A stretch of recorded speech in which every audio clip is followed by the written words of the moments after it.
we have a serious problem we need to discuss, and it's with the rookies. Whether it's Travis Hunter, Trevon Henderson, Amari in Hampton, or hell, even the lesser players like RJ Harvey, Caleb Johnson.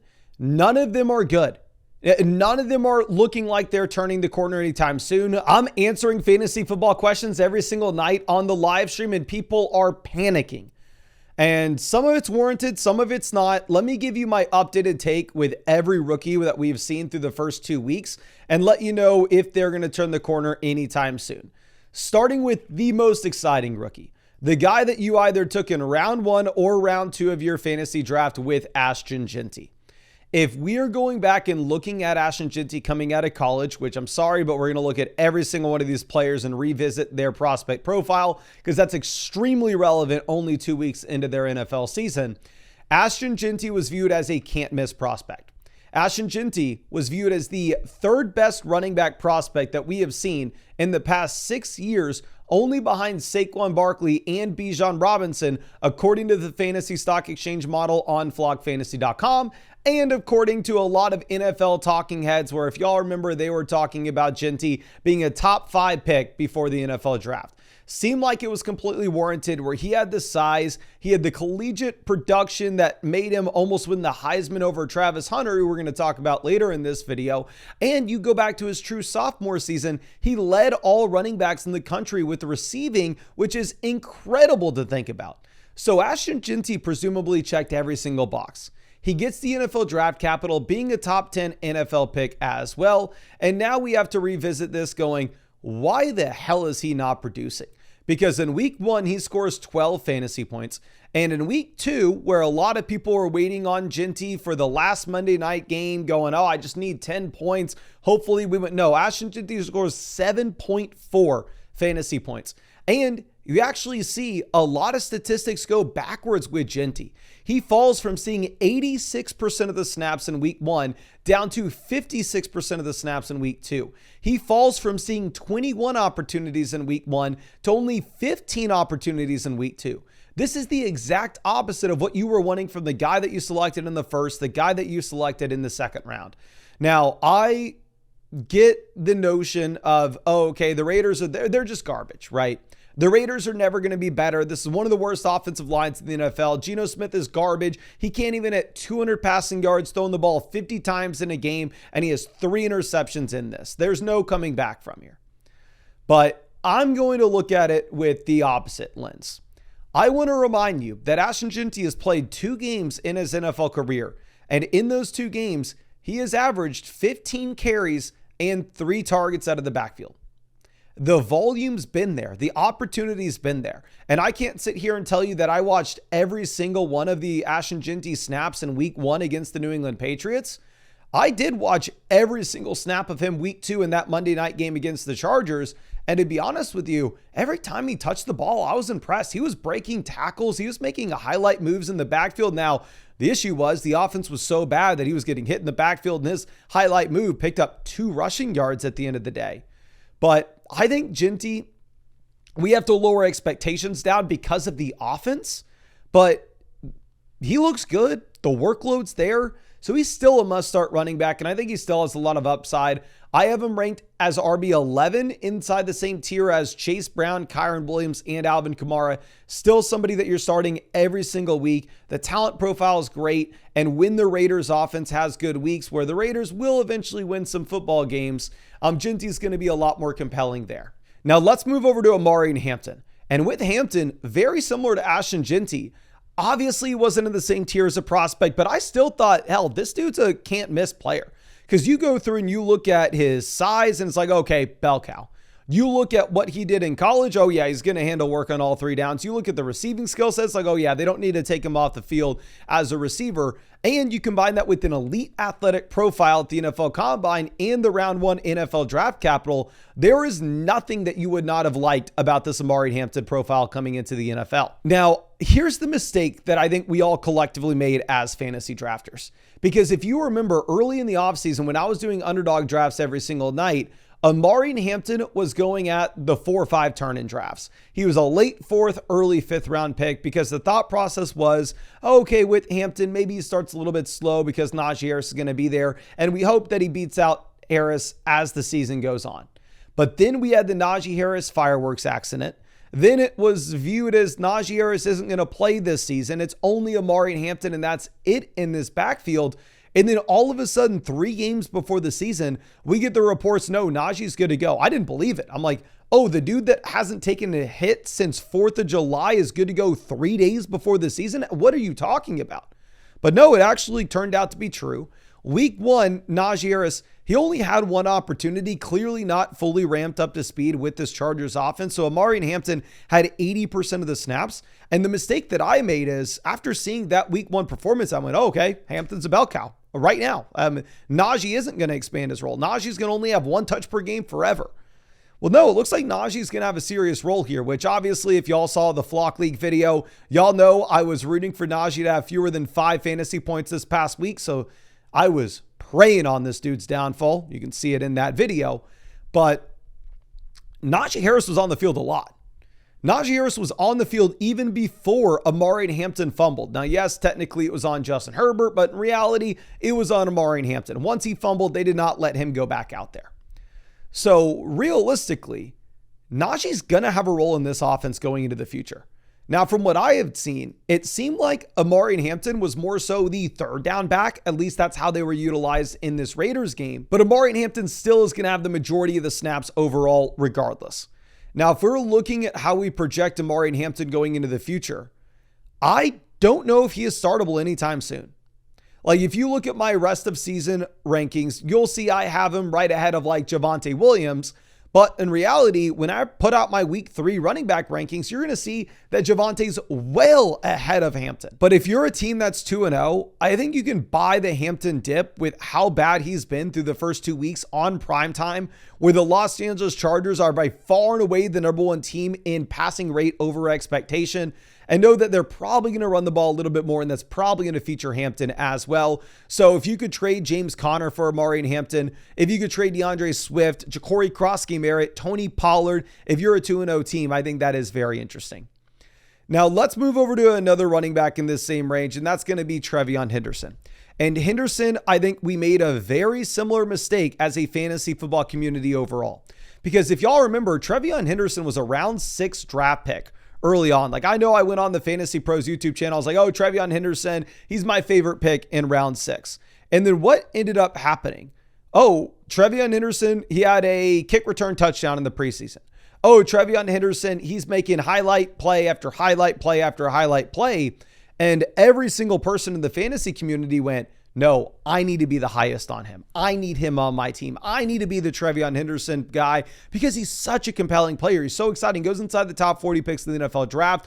Great receiving profile. We all believe that this New England Patriots offense was going to be dramatically improved from 2024 to 2025. And a lot of that's played out to be true. Like, what's very impressive with Trevon Henderson is through the first 2 weeks, you've already had 8 receptions. You've already had 54 receiving yards. And this is with him averaging about 33% of the snaps for the New England Patriots. But that's been the issue. While Amari and Hampton's had usage on all 3 downs, Trevon Henderson has only been the receiving back in New England. He has been the straight up backup to Ramondre Stevenson, which is what we were all rationally saying was going to happen back in June, back in July, before the preseason games and before we got too excited about it. And then all of a sudden, Trevon Henderson's going at the 3-4 turn in the Flock League draft. And obviously you spend that price tag on him, you are stressing about it. So with Henderson, I think we just need to reset expectations, very similar to what we needed to do with Amari and Hampton, where the fantasy hype got too high before the season started. He got pushed too early in these drafts. Henderson's still a running back that has an incredible amount of rest of season upside, specifically as a receiver in full PPR formats. I would still feel very compelled if you can trade Bill Krosky-Merritt over for Trevon Henderson. If you could sell DeAndre Swift, if you could sell Tony Pollard for Henderson, especially on a 2-0 team, this should be a running back that continues to get better as time goes on, even if technically he is the backup to Ramondre right now. Now let's go over and let's look at Quinshon Judkins. Judkins, obviously very, very different scenario. Now, most of y'all were able to either pick up Quinshon Judkins at the very end of your draft or you're able to get him off the waiver wire in a lot of instances. Now, let's just keep this between you and me, but I actually have a friend, a buddy that I'm playing in the Flock League this week that may or may not have drafted Quinshon Judkins in round 5 because that's how much he liked the talent profile. But Judkins, he's here. And honestly, if I had to choose a guy to start between Judkins, Hampton, and Henderson, I would probably go Judkins. Because before the Baltimore game, Judkins had practiced with the Browns like twice. I'm pretty sure he didn't know the names of any Cleveland Brown other than Joe Flacco. And yet they still got him on the field and got him 13 opportunities where he was the clear best running back as well.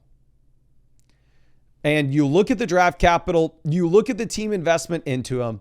At this point, I would rather have Quinshon Judkins over RJ Harvey.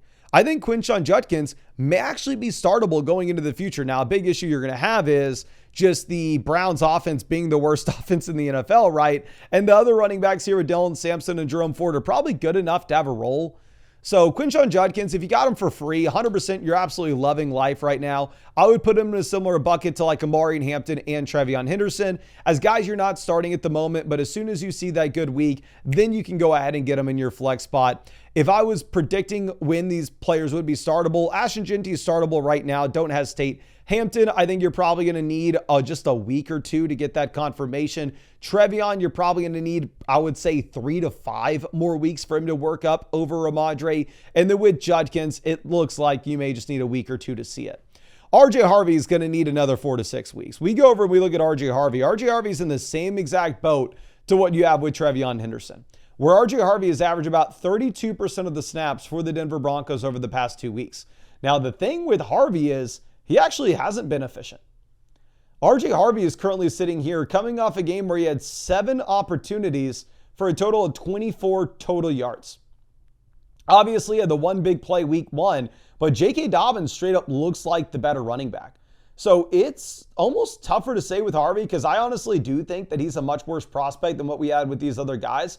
But I almost view him as like a premium handcuff at this point, or if anything were to occur to Dobbins, RJ Harvey turns into what looks to be a league winner. This is very similar to like David Montgomery. So if you look at them in my general rankings, I have RJ Harvey 1 spot ahead of David Montgomery rest of season, because the big thing is, 1, you have the J.K. Dobbins injury history, and 2, if we were projecting out, there's almost no shot Montgomery overtakes Gibbs outside of an injury, where I do think by the time we get to week 10, RJ Harvey's probably going to be the starting running back here. Now, going over and looking at Caleb Johnson, this is the one running back that you can cut. He went in round 6 of my fantasy football league, and honestly probably went in round 6, round 7 of yours as well. But Caleb Johnson has had a total of about 3 snaps played, and one of them he cost the Pittsburgh Steelers the game. So Caleb Johnson, I moved down to running back 44, right behind guys like Tyler Algier, Brian Robinson, and Tyrone Tracy. I think I'd rather have a running back like Tyler Algier that's just a premium handcuff RB, because even if Jalen Warren were to get injured at this point, Caleb Johnson's probably splitting the backfield with Kenneth Gainwell.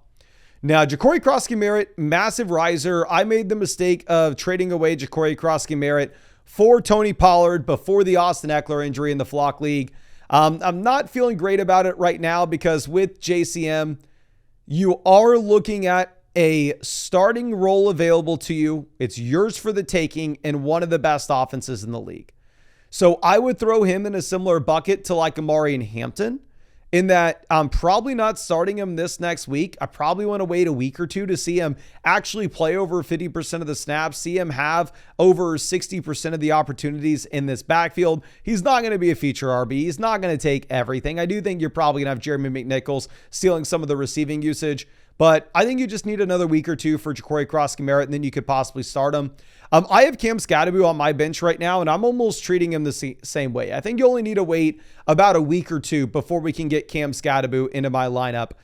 He actually did look like he took over as the starting running back this past week, where he played 52% of the snaps. Tyrone Tracy looks like he got straight up benched. And the very interesting thing with the Scadaboo profile is not only does he have the size to be a 3-down player, which we saw in college, but he was actually one of the best receiving running backs in college as well, which is something that I'm really excited about. And it is interesting to see him moving up the rankings on the website, which hopefully by the time you're watching this, we've actually pushed out the biggest update to the rankings pages that we've ever had on flockfantasy.com. So now when you go to the rankings pages, you're actually going to see every relevant fantasy football statistic as well when you determine how you are valuing these players, both in the week 3 rankings for your lineup right now, as well as the rest of season rankings for those trades. So it's completely free to check out the rankings on flockfantasy.com. The only thing that will be paywalled, if you wanted to sort by my specific rankings, there you would need a paid site subscription, but you can check out the expert average and all the stats for completely free. Now, let's move over to Byshell Tootin. With Tootin, super exciting running back. Like, I'm not going to lie, I'm a little bit nervous of what he's going to do to my Travis Etienne long-term value. Like, I wouldn't be surprised whatsoever if we get to week 14 and Byshell Tootin's a starting running back in Jacksonville. But I would throw him in a similar boat to like RJ Harvey. There's no way in hell you're starting this dude anytime soon. And you're really just treating him as a premium handcuff back that maybe at the very end of the season can't take over. Now let's go over and let's look at the receivers. Ted McMillan right away has demonstrated that he's an alpha.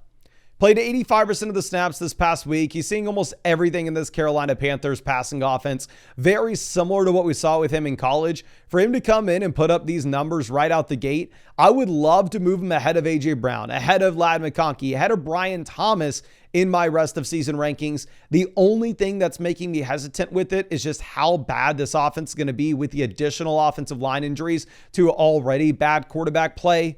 So Ted absolutely crushes. I mean, I think you should be excited to start him every single week, regardless of matchup.